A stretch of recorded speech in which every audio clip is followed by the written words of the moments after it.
Hey there, TigerShark here again with Okano.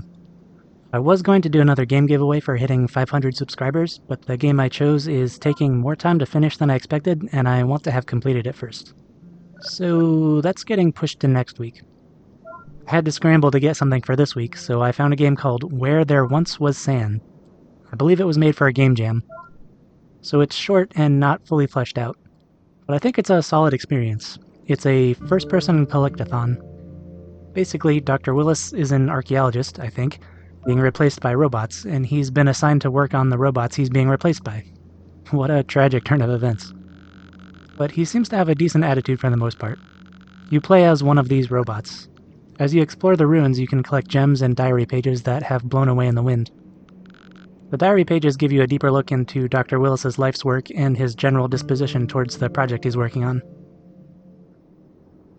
You can return the diary pages and the gems to Dr. Willis to get upgrades. Basically a jump button, a scanner, and more energy for jumping and scanning. Your main goal is to activate 5 stone structures with runes on them. Dr. Willis couldn't figure out how to activate them, but it turns out your scanner does the trick, somehow. Once you have all 5 activated, a portal of some sort opens and the game ends with the text, "To be continued." As far as I'm aware, the dev never continued the story, at least not in the same style. They have a game called Will Willis and the Temple of Chekum. Maybe that's the continuation? I'll have to check it out and find out. Anyway, for a game jam game, I think this one has a solid story and a really good foundation for a series. Mostly the gameplay is searching for items, but there are a couple puzzles. The puzzles were pretty easy though, and the only real challenge was having patience with the slowly recharging energy bars. There are beacons around the play area that make your energy recharge faster, but it's still slow.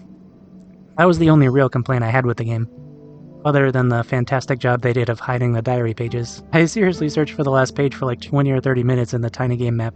I never did find it. Well anyway, I really like the concept, and I kinda wish the game was bigger or had more sequels. Honestly, I think the story would make a good book, though I've been reading a book that takes place in Egypt in the 1800s about archaeologists, so maybe it's just on my mind. Either way, I'll leave the link in the description if you want to check it out, or the dev's other games, which I'll probably cover in future episodes. Next week, look out for a second game giveaway. So that's all for this one, and as always, I hope you have a spectacular day. I have other channels and projects that I would love for you to check out. I have a second channel called Drawing with TigerShark, where I have a variety of drawing content.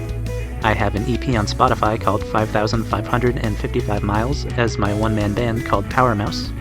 And finally, I have a clothing brand called Studio Duck Apparel featuring original artwork that I create myself. The links to these things will all be in the description.